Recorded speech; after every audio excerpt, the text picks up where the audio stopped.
All right, y'all. Part 5, the top 10 best performances in NBA history.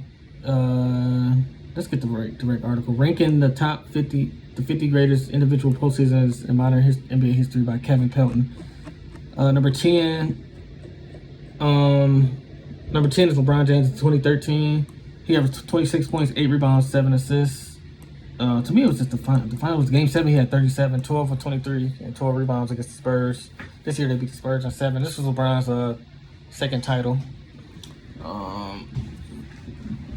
Number 9 is Moses Malone in 1983. 26 points, 16 rebounds, 1.5 assists, 1.9 blocks, 1.5 steals. 53% shooting, tied his best in a playoff run. I know the competition was, it was good, but they beat the Lakers in a sweep. He won the finals and the finals MVP. Number 7 is LeBron in 2016. Number 8, I'm sorry, is LeBron in 2016. Just the year they beat the Cavs. He won the first championship for the Cavs. Won finals MVP and finals. 26 points, 10 rebounds, 8 assists, 1.3 blocks, 2.3 steals. Having returned home to the Cavaliers, LeBron delivered the city of Cleveland his first major pro sports championship since 1964 in dynamic fashion. Facing the Warriors team that had set already at the time NBA record 73 wins, the Cavaliers fell behind 3-1 in the finals, only to deliver the most important comeback in NBA history with LeBron powering away.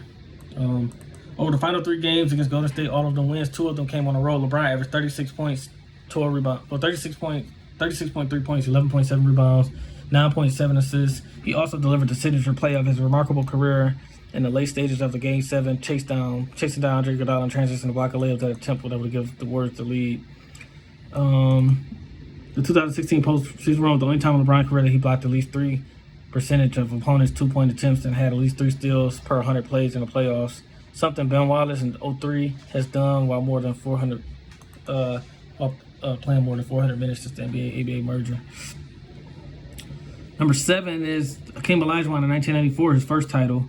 29 points, 11 rebounds, 4 assists. They beat the Knicks, and he shut Patrick Ewing down. Ewing shot 36%, scored 19 points a game in a 7-game series.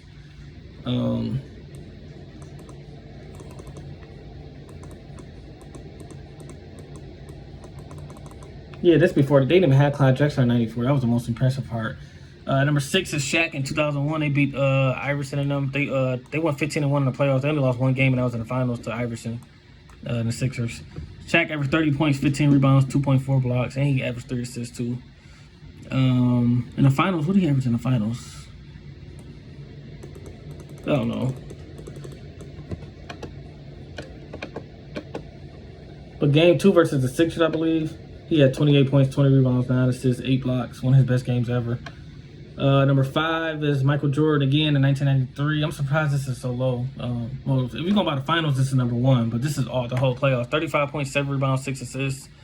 He averaged 40. He put a 55 in the finals, which was the highest ever scored in the finals. And then he averaged 43. No, he had 41 in the finals, the most ever. Number 4 is Shaq in 2000. Shaq averaged 31 points, 15 rebounds, 3 assists, 2.4 blocks. This year they beat the who they beat in 2000.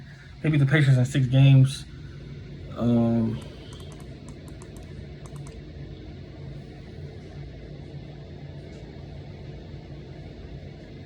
Yeah, Shaq just dominated this year. He dominated that. Number 3 is Tim Duncan in 2003. Tim Duncan averaged 25 points, 15 rebounds, 5 assists, 3.3 blocks. They were in transition with David Robinson on his farewell tour, and the backcourt of second-year point guard Tony Parker and Ginobili were yet to grow into co-stars. In the playoffs, Parker averaged 14.7, and the young Steven Jackson 12.8 were the only other San Antonio players to average double figures. So basically, he carried the team with only 2 double figures. David Robinson didn't even average double figures. Yet the Spurs still patched on the 3-time defending champion Lakers and 60-win Mavericks team with a little help from Dirk Nowitzki knee injury to reach the NBA Finals.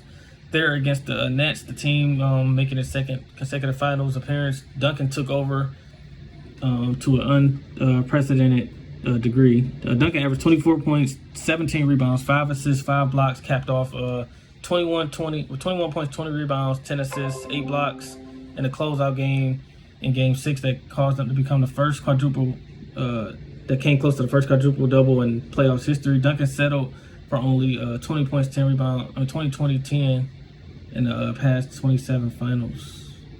His second championship and the third spot on his list. The second best playoff performance is LeBron in 2012 of Miami Heat. His first championship he ever won. LeBron averaged 30 points, 10 rebounds, 6 assists. He played good in the finals, I remember, against the Thunder. NBA Finals MVP and championship. And then the number one performance is the 1991 Jordan. The first year he won a championship at 28. So basically similar narratives. They both won their first championship after like 7 years of struggling.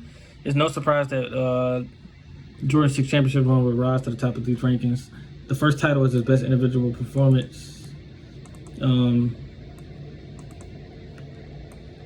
After easily dispatching the Knicks 3-0 in the sweep, they beat Philly 4-1. Jordan and the Bulls dominated their nemesis, the Detroit Pistons. Jordan shot 53.5% from the field. Chicago swept the Bad Boys and conquered the biggest obstacle to a championship. But Jordan saved his greatest moment for the finals, recording 4-point assist double-doubles in 5 games and averaged 31.2 points, 11.4 assists, 6.6 rebounds against the Lakers.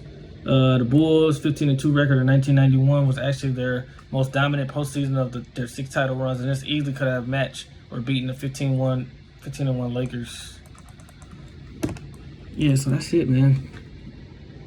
Jordan, number 1 is the best performance ever in the playoffs, like the whole entire playoff run. Number 1 was Michael Jordan in 91. Number 2 was LeBron in 2012 with the Heat. Number 3 was Duncan in 2003. Number 4 was 2000 Shaq. Number 5 was 1993 Michael Jordan. Number 6 was 2001 Shaq. Number 7 was 1994 Olajuwon. Number 8 was LeBron in 2016, first championship in Cleveland. Number 9 was Moses Malone in 83.